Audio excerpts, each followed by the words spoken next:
eya Vision Group Jarvis Ndya nabo atongoza ebikujjuko eby'olupapula lwa Bukedde nga luno luwezezza emyaka 30 bweddu nga luweereza bannayuganda. Atendereza olupapula lwa Bukedde n'ategeeza nti bingi bye lutuusizza ku kampuni eya New Vision okutwalira awamu.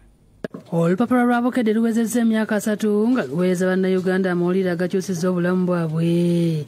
Kati ebikujjuko eby'emyaka 3 bitongozeddwa Jarvis Ndya nabo amyuka akulira kampuni ya Vision Group. Ku mukolo ogubaddewo ku kitebe kyaffe mu Kampala ng'ategeezezza nti abantu bayagala olupapula luno okuviira ddala ku ntandikwa olw'amawulire ge lwabawanga agabakwatako ate agazimba ekikuumiddwa olupapula luno ku ntikko. Olupapula has been a big thing.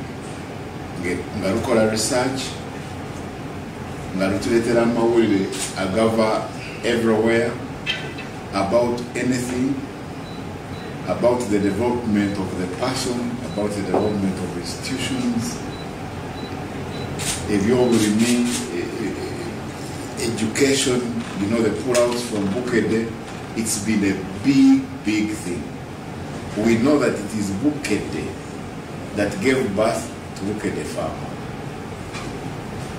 It is Bukedde Olupapula that gave birth to Bukedde the TV. And we know that the TV has scaled up. After a very short time, it became the #1 TV station in the country. So it's not a mean achievement. This, you can't talk about the development of Uganda. Ndya nabo ayongeddeko nti olw'okuba olugendo lubaddemu abantu bangi be bakoze nabo y'ensonga lwaki basazeewo era okujaguza n'abantu bano nga babawa ebirabo okuli n'epikipiki n'akubiriza abantu okwongera okulugula bajjuze akakongo akalimu bakawa abantu baffe eyo okusobola okwetaba mu kalulu ak'okuwangula. Ojagula olupapula lwa Bukedde ojja kusangamu akakonge, osala akakonge okaleeta wano waffe oba ku agent waffe bonna abali mu ggwanga lyonna. So akakonge ako tujja kukateeka mu kalulu, tujja kuselectinga wina. Yeebaziza abavujjirizi abatambudde ne Bukedde ebbanga lyonna era n'ayita abalala okutwegattako mu bijaguzo bino. Even the advertising public, you also come, you have things to advertise, you have supported us, you come and be part of this celebration. Michael Mukasa Sebowa akulira olupapula lwa Bukedde agambye nti Bukedde agenda okufuluma ng'ennaku z'omwezi 29 omwezi guno waakubamu ebinnonogo era nga waakubaawo okusaba kw'okwebaza Katonda olw'emyaka 3 Bukedde gy'amaze. Enkola yaffe nga bulijjo Bukedde buli buwanguzi bwe tutuukako tubujaguza n'abantu baffe tuzitambula nabo era n'ebulundi bino kyetugenda okukola.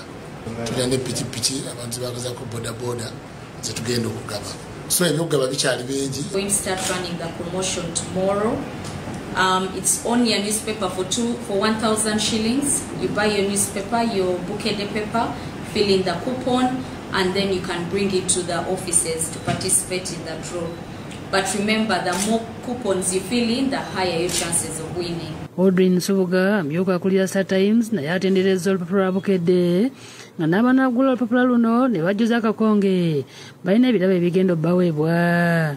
Naffe twesiimye nti twasobodde okukkiriza twetabe mu nkola eyo nga products ezaffe ezimanyiddwa bulungi za television omwaka guno twongeddemu ebirungo, empereza ya sola nayo twagigasse ku mpereza yaffe nga kati omuntu yenna mu ggwanga awantu wonna waali nga wajje waffe n'agula dikoda oba n'agula ekisowaane ky'edishi kyaffe mu ngeri emu kati afunirako ne sola. Ate Agikazibu Yasini kitunzi wa Chapa General Enterprises annyonnyodde engeri olupapula lwa Bukedde gye lubayambyemu gazi y'akatale kaabwe era nga bakuwa buli muwanguzi w'akakonge ka Bukedde ebyesava. Feffe kabalina sabbuuni omuti gwe bayita jamu. Sabbuuni ono afuuse ensonga katale nga bula Bukedde bwe yajja n'emera n'esajjakula teri agikoonako.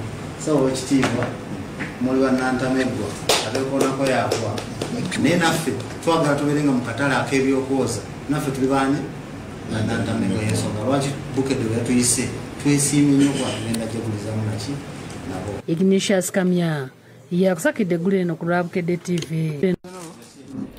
kale mwebale nnyo abasomi b'olupapula lwa Bukedde abawuliriza ba 10.5 Radio Embootikizi ate nammwe abalabi ba Bukedde TV1 kwammwe abatufudde ensonga n'olwekyo mwenna abali eyo abeetaaga okulanga mujje tujaguze wamu nga Bukedde eweze emyaka 3 muleete ebiranga eby'enjawulo ate mujje mutweyungeko twebaze abasomi baffe abalabi baffe era abawuliriza baffe tweyongerayo n'emboozi ey'omulimi asinga olunaku olwaleero tukuleetedde abeegasi abanno kaffe nga bano bakulaga engeri gye bayongera omutindo ku mmwanyi. Jjukira emboozi eno ekutuusibwako Vision Group, ekitebe kya Budaaki mu Uganda, KLM Airlines, DFCU Bank wamu n'aba Cowdies nga bano batuusa akalungo k'emmere.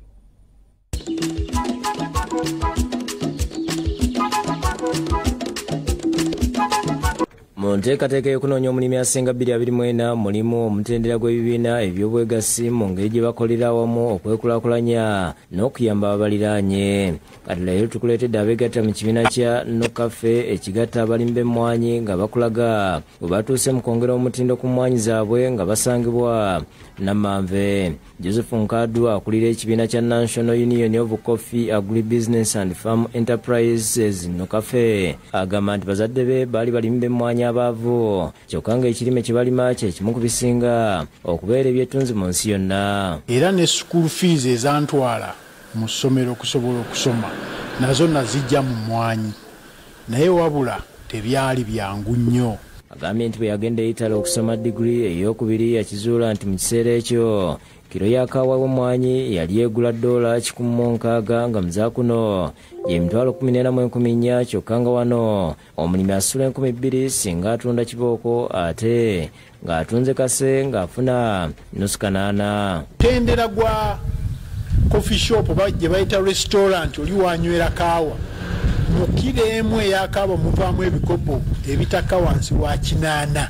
Leero mu mawanga ga Bulaaya kiro ekozesebwa okutabula ebikopo bya kaawa ebitaka wansi wa 8 nga buli kimu kigula euro 4 eza wano gwe $1,600 ng'obeera ofuna akadde kamu $28. Tuba tuwogeredde mu $, kiba kitegeeza kiro ze $160 oba bw'obeera okyusizaamu kumpi buli kiro lyagifunamu emitwalo egitakka wansi wa 5. Bwe yakoma mu mwaka gwa 2003 yatandika ekibiina ky'abalimi ekya Nokafe okusitula ebyenfuna by'abalimi b'emmwanyi. Ekibiina kizze kikulanga leero kirina ebibiina ebikyegasseeko 237 okuva mu ggwanga yonna era bammemba balinyisiza eddaala ku batundira emmwanyi zaabwe nga batunda kase asunsuddwa n'okusibwa mu mitendera egy'enjawulo okuli empeke z'emmwanyi ensiike kawa n'obukuta. Nkaddu annyonnyola nti okwegatta kw'abalimi kirinyisiza omutindo gw'emmwanyi.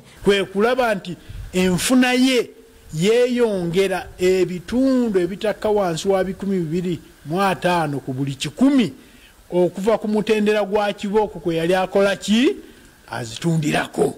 Agamba nti omutindo gutandikira mu nnimiro ng'abalimi bakozesa enkola entuufu mu kulima okulwanyisa obulwadde, okukozesa ebigimusa, okungula mu budde emmwanyi ne zitagwa ku ttaka, okuzaanika ku katandaalo oba ettundubaali ate n'okuzitereka mu sitowa ennyonjo ate nga tetonnya. Gaffe ekibiina ekigendererwa kyaffe tewali kutunda kibooko. Nkaddu agamba nti emmwanyi mu kwanika tezirina kutuumibwa oba okukuumibwa nga tezinnayanikibwa ate mu sitowa tezirina kutonya mu mazzi okwewala okukula ekireeta obuwuka bw'obutwa. Bwe zibanga tezikaze bulungi zirina okwanikibwa ng'eza kibooko nkiraba bannange oba okuziyisa mu kyuma kyaffe kye tuyita dryer. Okukakasa nti baweereza bakasitoma baabwe n'emmwanyi z'omutindo balina ebyuma ebisunsula emmwanyi mu bitundu ebyenjawulo okuli Masaka, Rakai, Bushenyi, Kasese, Kabalole n'awalala nga buli kyuma kisobola okusunsula ttani 1,000 ate eky'Ennamanve kisunsula ttani 5,200 omwaka. Bwe zimala okukubibwa mu kase nga ziweerezebwa Ennamanve okwongera okuteekebwateekebwa mu mitendera egy'enjawulo okusinza ku bunene bw'empeke ate n'okukola kaawa asibwa mu paketi z'obuzito obw'enjawulo. Kase na $1,300 kati. Simon Mutebi, yakusakidde gweno ku Lwabukedde TV. Bo abazadde bakubiriziddwa okukuuma abaana mu luwummula luno lwe bagendamu ate babeere n'empisa nga nakyo kyetaaga okuteekebwako nnyo essira. Okwogera bino ab'essomero lya Happy Years mu Ndeeba abayizi babadde boolesa bye basomye omubadde n'ebyobulimi kye bayise academic day.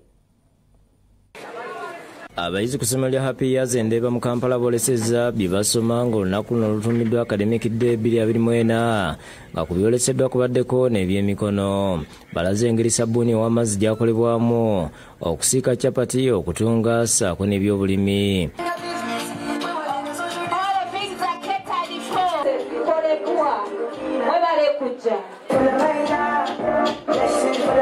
Okola ebintu bino okuba birungi mu bulamu bwabwe. Edi Sebanenya omukulu wa Happy Years Ndeeba ategeeza nti bagadde abayizi bamanye nti omuntu asobola okuyiga eby'omu kibiina ng'eno bw'ayiga n'ebyemikono ebisobola okumimiriza mu maaso. Ensonga omuzungu yagamba nti omuntu bw'atuula ennyo nga tasikuseeko obwongo butuula nnyo. Akati tubafunirako wabweru n'alabako ku practical kubanga bino agriculture ne scouting biri practical. Akuutidde abazadde okukuuma abaana mu luwummula ng'abalambika mu mpisa ezisaanidde. Kubiriza abaana babakuume, ensi yayonooneka nnyo, omuntu bw'alaba omwana yalaba nga kyabugagga kumutunda afune ssente.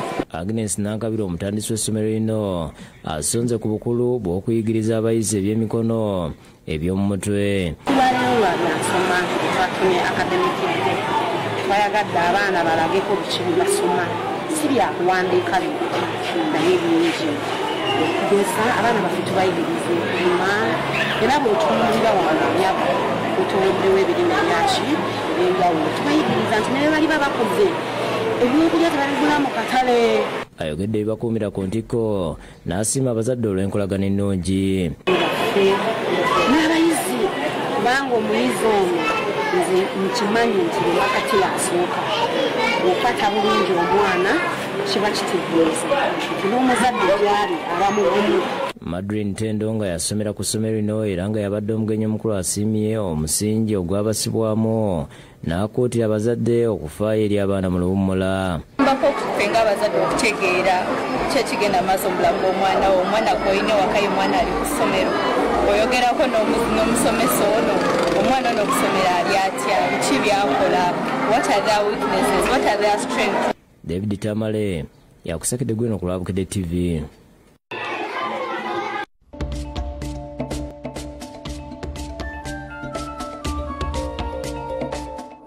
Kale mwebalire ddala be tukyatambula nabo kyekitundu kyaffe ekirala ekyagataliiko nfufu kino tukiguddewo n'akanyoolagano nga kano kabadde okulinaana ebitaala byaffe yawe mu Kampala. Poliisi bwe yeezoobye ne bannakibiina ekya FDC ekiwayi ky'e Katonga ababadde batambula okugenda ku kitebe ekya Kenya okutuusa obutali bumativu bwabwe ku ngeri bannaabwe 36 gye bakwatibwamu ekisumu ne bakomezebwawo kuno. Abakwatiddwa basimbiddwa mu kkooti ya Buganda Road ne bagulwako emisango era nga bakkirizaako bana bokka okweyimirirwa. Ku ntandikwa ya wiiki ewedde poliisi Kenya ng'ekolagana n'eginnaayo eya kuno yakwata abakulembeze ba FDC ekiwayi kya Katonga emitendera egy'enjawulo baakomezebwawo era ne basimbwa mu kkooti gye baggulibwako omusango gw'obutujju nga ne gibuli eno bakyali mu kkomera.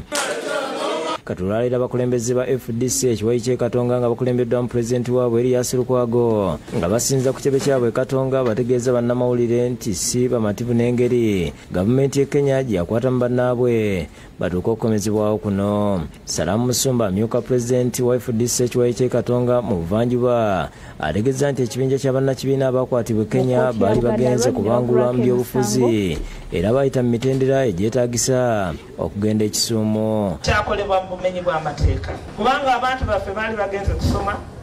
Agambye nti kyabajja enviiri ku mutwe okutegeera nti bakwatibwa ne bavunaanibwa emisango eminene bwe gityo nga gavumenti y'e Kenya tebanga mu kanyego. Ne gavumenti ya Kenya emanyiiko ensonga eno era ekozeewo ki? Lukwago ategeeza nti engeri bannaabwe gye bakwatibwamu emenya amateeka. Ng'oyogera ku Kisuumu ng'olina Kawa kooti ya Nakawa era jurisdiction ku Kisuumu. Olumaliriza okwogera ne bannamawulire bakutte ebipande okuli ebifaananyi by'abakwatibwa ne bessa mu ddene okwolekera ku kitebe kya Kenya mu Uganda Kololo.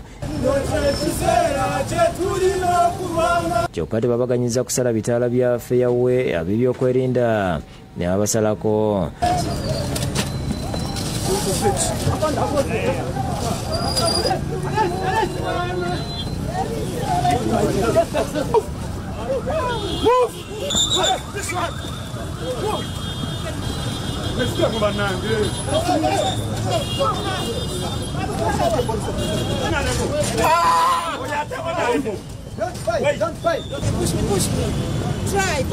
Ku bakwatiddwa kuliko amyuka Lord Mayor Doreen Nyanjula, Ingrid Twinawe, Elias Lukwago, Mbaka Ssemujju Nganda n'abalala.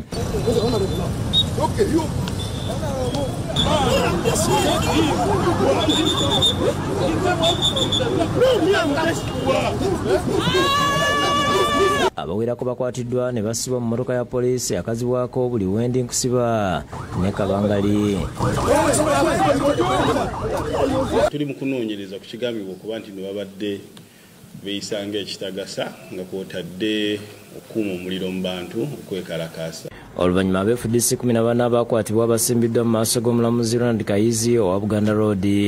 Bano okuli Kaija Harold, Ssaabawandiisi w'ekibiina, munnamateeka Musinguzi Wahabu, Kamala Nicholas, omubaka wa Paalamenti owa Kabale Municipality, Owakira Municipality Ssemujju Ibrahim Nganda, Nyanjula Doreen omumyuka wa Lord Mayor, Ingrid Twinawe n'abalala kooti basomedde omusango gw'okweyisanga ekitagasa bwe badde batambula ne baziba amakubo ne bataataaganya abagakwesa.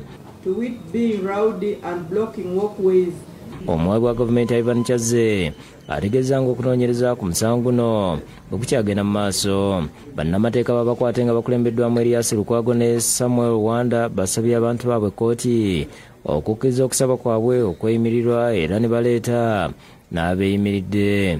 Basabye kooti okubayimbula akakalu kaayo awatali kusasula nsimbi olw'ekika ky'omusango ogubavunaanibwa engeri gye guli gwa butaliimu ate nga n'ekirala obudde bugenze banka zaggaddewo dda.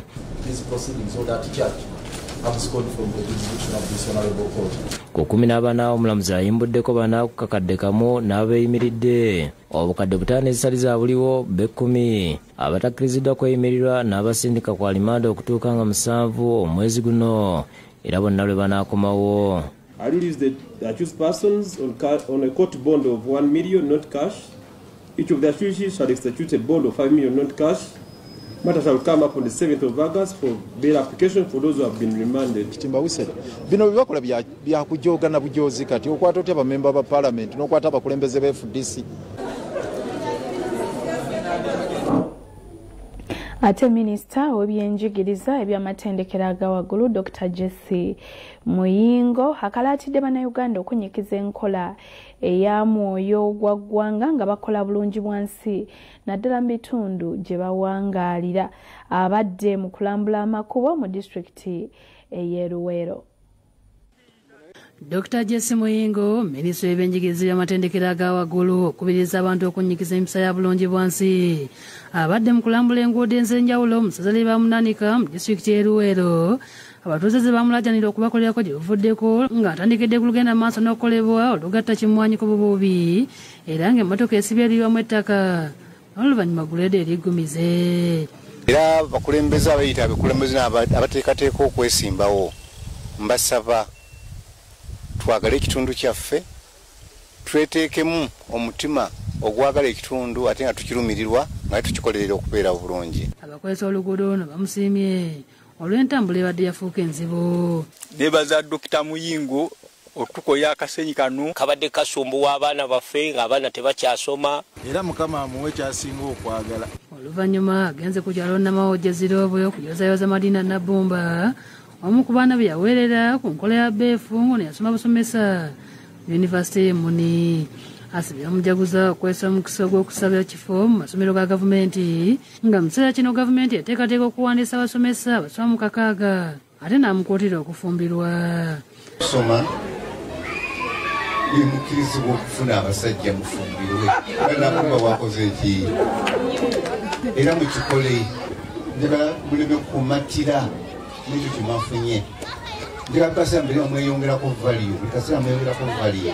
Abakyala abaala okubadde kansala Jalia nyina wa Nabumba basigalina akasebo ku matama awadde ensimbi endala obukadde 5 ezikwasiddwa Meya Pascal Marachi okulima amakuba amalala okuli olwaziroobwe Kiryankozi Mpangati ne Kireba Kakakala. Minisita akubiriza abantu ku Lwomukaaga luno okugenda mu bungi ku kisaawe e Kalule okwaniza President Museveni agenda okubakyalirako. Mu district yaffe y'Eluweero wano e Kalule basuubira nti mujja kubeerayo okumwaniriza. Abakulembeze basimye miiso olw'obutabasuulirira. Nenkwebaza obutatunyigira n'obeera omuzadde. Opromotinze enyale munda mawujja naddala mu bavubuka. Abaana abasoma weebali. Amaaso ag'emidumu obwekitibwa ssebo wagaleeta. Maria Nantumbwe yakusakidde eggulu lino ku Lwabukedde TV. Komawo ojo tuyambe abembozi tubakoye. Lubulwa Lorian n'ekitu kyaffe ky'emizannyo agataliko nfuufu wano ku Bukedde TV1 ngatandikiddeko emizannyo gya Olympics. Amawulire agava mu nkambi ya Joshua Cheptegei si malungi galaga nti alabika tagenda kwetaba mu misinde gya mita 15,000 mu mizannyo gya Olympics egyaliwo mu mwaka gwa 2021 mu kibuga Tokyo ekya Japan. Joshua Cheptegei yawangula emidaali 2 ogwa ffeeza mita 1,000 wamu ne zaabu mu 15,000 kitegeeza abateetabyemu abatalina mukisa kulaba nga yeddiza engulu eyo gye yawangula mu Tokyo Japan mu mita 15,000. Katwabe ebisingawo.